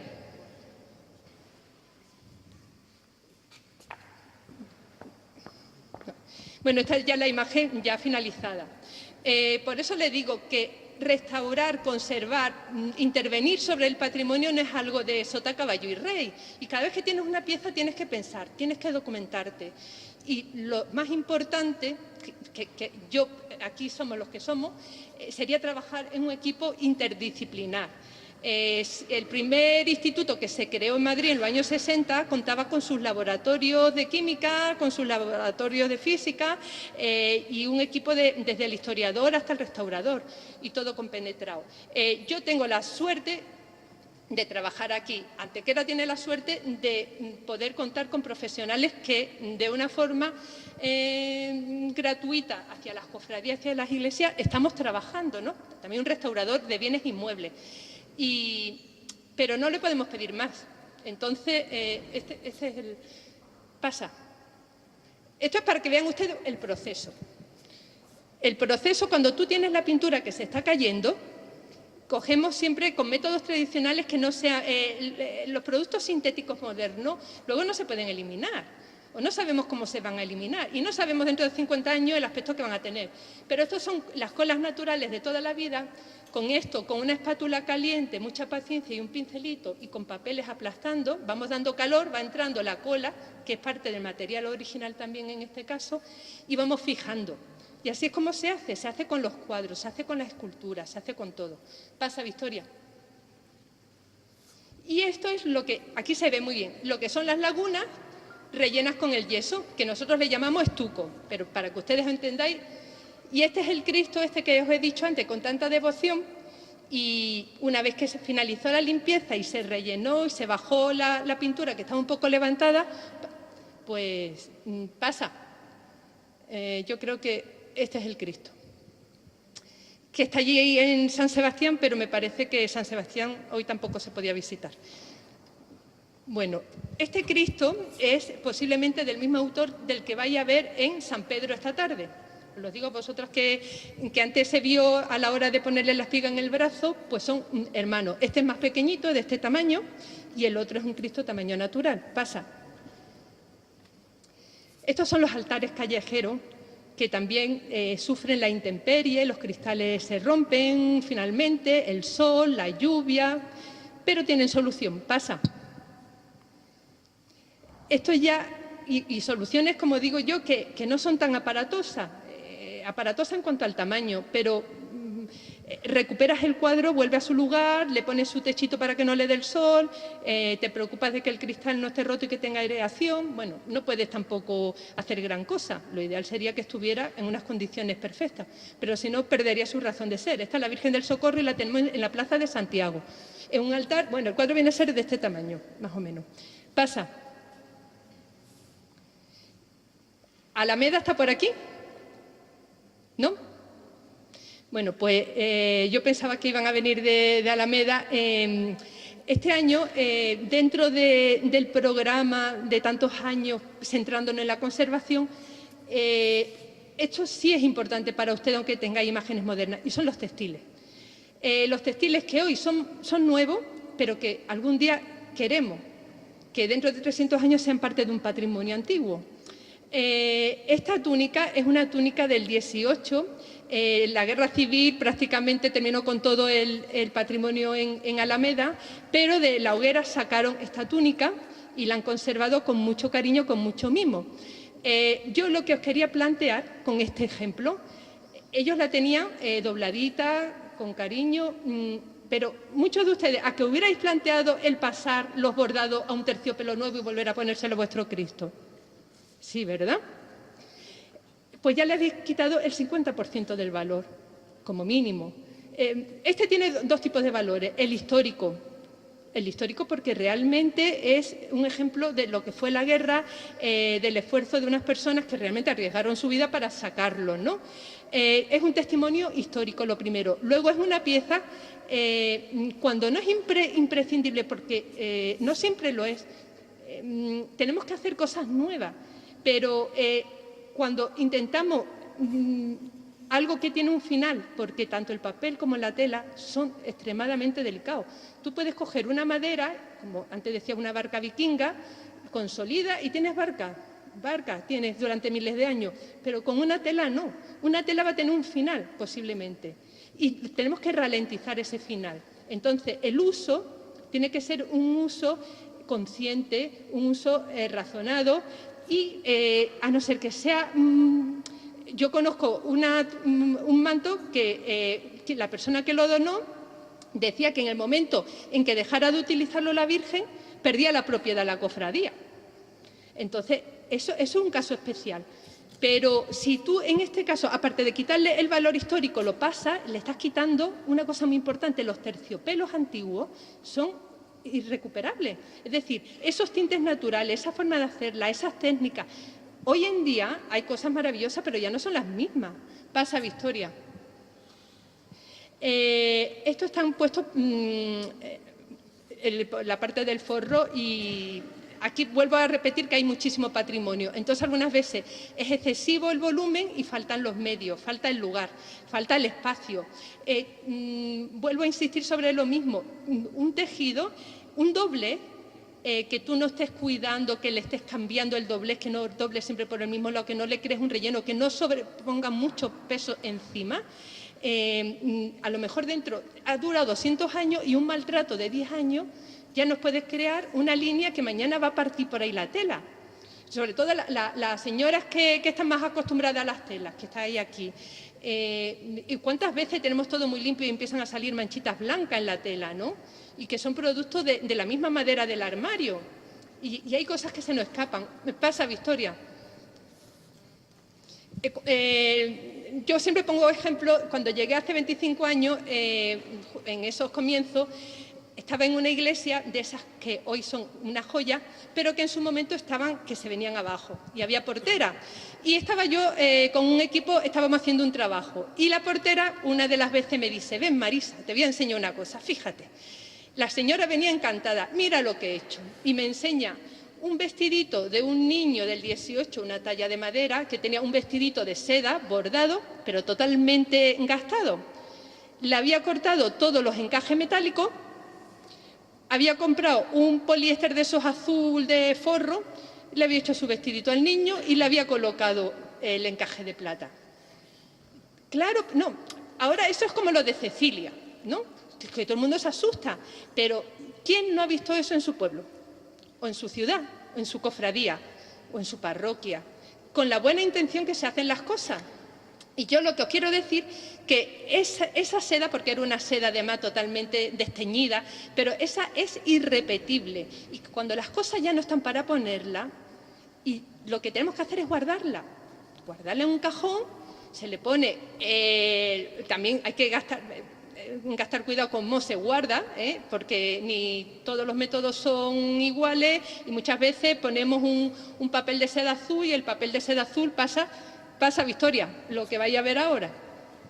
Bueno, eso es la siguiente foto, pero me voy a parar en esta. Esto es un vestidito ya en desuso, pero que en esta hermandad sí lo tenían todo guardado en arcones antiguos y nunca se han deshecho de él. Pero estuvieron unas conservadoras del Instituto Andaluz de tema de textil, que en Andalucía solamente tenemos 3 o 4, y entonces dijeron que esta tela era especialmente meritoria porque era del 18 y era una técnica que se había utilizado muy poco. Y esto era pues el mismo caso que les he puesto antes, que a lo mejor lo hicieron en el 19, de cortarle los encajes, pero en vez de tirarla, la habían guardado. Entonces, yo lo que les quiero decir, que muchas veces esas telas antiguas, que dice, ¿y esto ya para qué sirve? Bueno, como no sabemos si sirve o no, cuando tengamos dudas, lo guardamos. Y gracias a Dios, pues esto lleva pues seguramente cientos de años guardado, porque esta tela, los apliques se lo quitaron, pero no hace 3 días. Pasa, Victoria. Y esto es un ejemplo de cosas que se hacen con mucho cariño, pero que sin embargo no dan buen resultado. Precisamente en el pueblo de Alameda me gustaron mucho porque las 3 cosas que tenían, al faltarle el resto del patrimonio, las tenían conservadas con mucho mimo. Esto es una saya magnífica de tamaño natural de tisú de plata, posiblemente de principios del 19, según nos dijeron las conservadoras. Ellos han cogido y con un bordador le consultaron y decidieron ponerlo en un marco con un cristal. Un cristal especial, el marco con aireación, porque las telas no se deben enmarcar, pero eso no lo sabíamos, yo no lo sabía hasta hace 3 meses. Pero ellos también con su aireación, es decir, con un terciopelo de fondo, con todo el mimo. No estaba sujeto con alfileres, estaba bien. Y ahora estáis viendo ahí esa manchita verde. Yo fui y le hice una foto, pero de pronto me acerqué y digo, ¿y qué es esta manchita? Y entonces la señora responsable dice, uy, esto no lo tenía antes. Bueno, pues con esta fotografía y hablando con las conservadoras del instituto, resulta que el terciopelo que hay debajo es un terciopelo sintético. Los tintes sintéticos están hechos con elementos químicos. Posiblemente es una reacción de la plata con el tinte sintético y la atmósfera. Entonces, el cristal tenía como un poco de vaho. No vaho de humedad, sino empañado un poco. Entonces, eso es que ahí se estaba produciendo una reacción. Pues, si esto lo dejan, bueno, ya en su momento se le comunicó y yo quiero pasar por allí a verlo más detenidamente. Pero si esto se quedara dentro de ese marco, con todo el cuidado, su aireación, con todo el cariño, pensando que estaban haciendo lo mejor posible, pues posiblemente esa mancha verde se extiende por todo, pero además esto es irrecuperable, según me dijeron. Es decir, la mancha que haya, esa se va a quedar, no tiene solución. Por eso les digo que es un mundo que te pierdes ahí. Mi especialidad es pintura y escultura, yo no tengo nada que ver con textiles, pero sí he sido consciente en estos años lo delicado y cómo se van perdiendo. Entonces, este año hemos tenido una especie de encuentro con el Instituto Andaluz, que es el único centro de Andalucía donde hay especialistas que son con métodos científicos, no bordadores. Los bordadores tienen que hacer bordados nuevos. Tienen que pasar a lo mejor un bordado antiguo a uno nuevo, pero solamente en determinadas ocasiones y con un asesoramiento también. Pero yo a lo que os insto es que hay que pensarlo, hay que documentarse y que hay que guardar las cosas y hacer cosas nuevas. A los profesionales actuales lo que tenéis que hacerles encargos nuevos, pero una pieza del 19, no, del 19 ya no tanto, pero también del 18, del 17 que las tenemos, esas son irrepetibles, esos tintes son irrepetibles, esas sedas son irrepetibles, los damascos, yo es que me pierdo en la terminología. Y todo eso hemos empezado a verlo aquí en Antequera este año y estamos en ello y de hecho se va a sacar una publicación en la que se le va a dar unas nociones generales a los cofrades para que sepáis cómo hay que mantener, conservar. No se trata ya ni de intervenir, sino solamente cómo hay que conservar si se moja un manto, si ocurre un accidente, que si se te mancha de cera, cuándo se pasa a un terciopelo nuevo, por qué no debemos de pasar a un terciopelo nuevo. Todo ese tipo de cosas las vamos a explicar. Estamos en ello. Tardaremos un poquito, pero estamos en ello. Y esa es una llamada de atención, que no solamente, con todo esto quiero decir, importante, esto lo saben, en Antequera lo saben, no sé los últimos altares del Corpus si se pusieron guante o no, pero lo saben. Sí. Guantes para todo, pero guantes limpios, porque también sé de algunos que van con los guantes cambiando los tornillos, se los llenan de grasa y luego van y cogen el santo. Y tú dices, no, los tornillos con grasa, si quieres, pero te ponen unos guantes limpios para coger al titular. Los tejidos, guantes, limpieza, que un titular no solamente es por fuera, también por dentro, porque hay algunas veces que los titulares están por dentro que tú dices, ¿desde cuándo no lavan estas en agua? Yo he visto nidos de ratones, de eso hace 20 años en las pelucas, piojos, de esos que no sé si eran piojos o qué tipo de bicho, he visto de todo. Entonces, es lo que yo digo, hay que vestirse por fuera y por dentro. Mucha limpieza, muchísima limpieza. Cuando tú vas a vestir a un titular, ten el lugar apropiado, en condiciones apropiadas. Y guantes, por favor, a la hora de doblar un manto, que nosotros vamos tocando, coge un vaso, estás impregnando de grasa, eso lo estás impregnando en todas partes. Y ya me voy a despedir porque yo podría seguir hablando mucho más.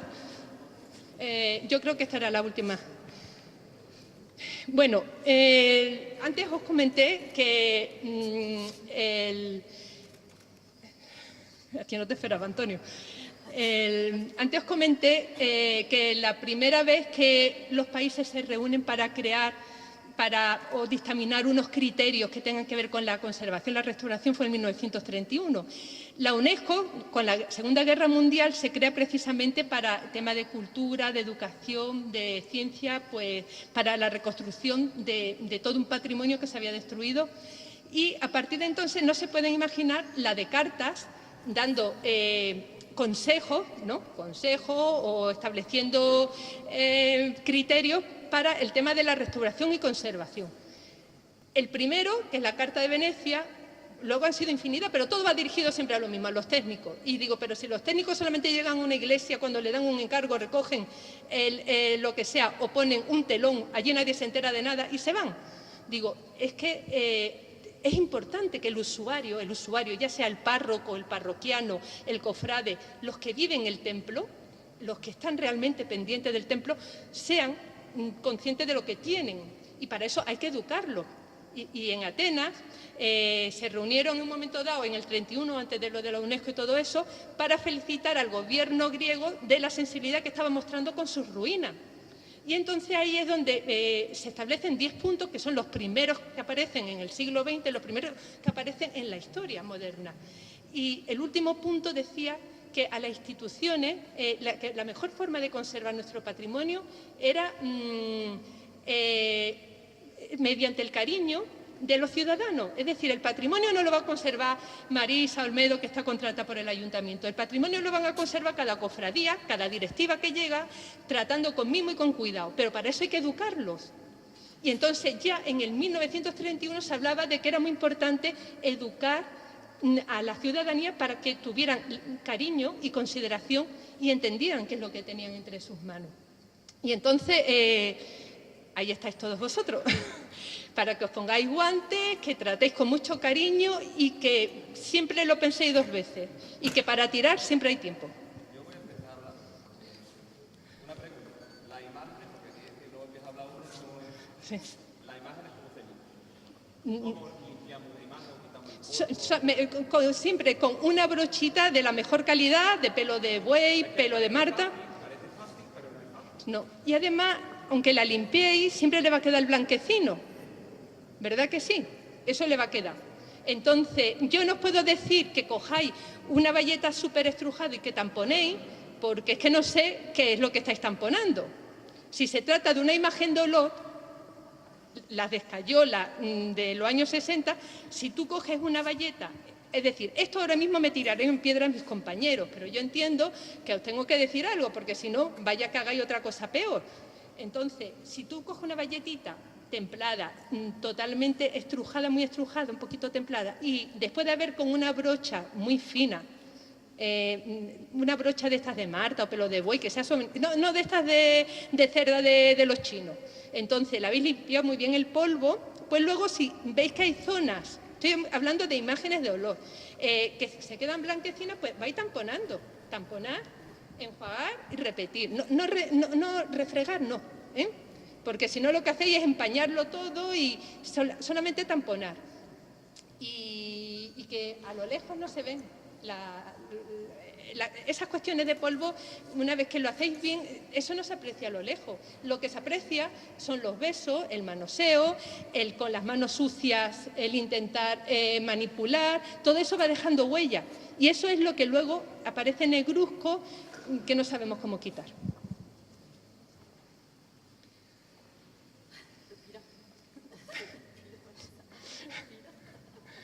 Pues yo creo que ya es hora de que vayáis a ver Antequera.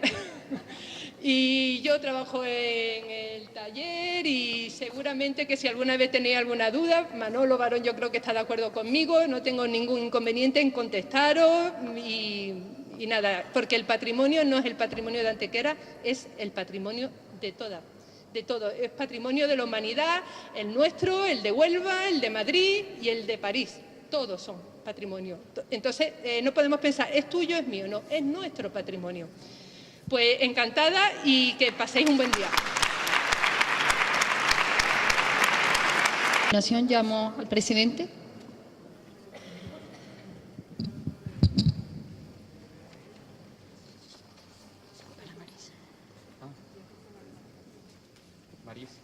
Marisa, queremos darte este reconocimiento por haber participado en este día tan especial que tenemos. ¿Y mi ayudante? Claro. Muchas gracias.